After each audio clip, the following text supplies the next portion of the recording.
Sí, como Comisión Fisión Pedagógico, que consiste de diferentes instancias, Departamento de Asunto Social, Wet Gele Kruis, Fundación Respetami, Fundación Bonus Muchanang, y tienda de educación.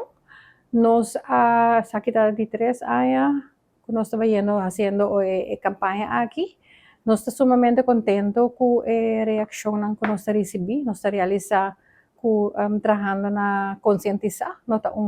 processo que vai ligar, é processo que nós temos que tomar seu tempo e nós temos que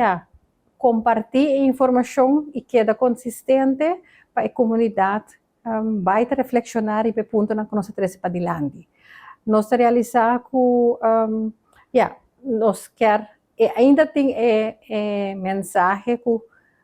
parece que nós está contra de carnaval, ou se nos conscientizar para muito de 0 para 5 anos, que está nosso mensagem principal para não ir para carnaval, que nós esse nós está fazendo o carnaval de muita vai desaparecer. E esse aqui nós está consciente e mirando dados de outro país, nós está conscientemente que esse aqui não vai ter caso. Depois de 5 anos, vou por começar iba muito no carnaval e essa aqui se está bem é muita, se está bem é maior na nos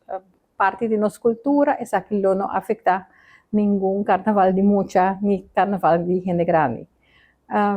Se nós está consciente que uma roupa maior não a contribuir com em questão não toma lugar a passar,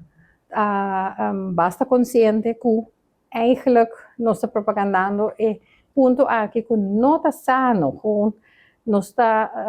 maior na luta desejar de ir muito no carnaval, lá não experienciar com esta, pero que tu vai nós quer escutar e wak que é sonido de que tu hora por em carnaval nota na é sonido correto, nós está wak é ruta que uma ruta demasiado largo, nós está consciente que muito não por desfrutar de carnaval, pero não por desfrutar isso aqui de uma maneira mais sana.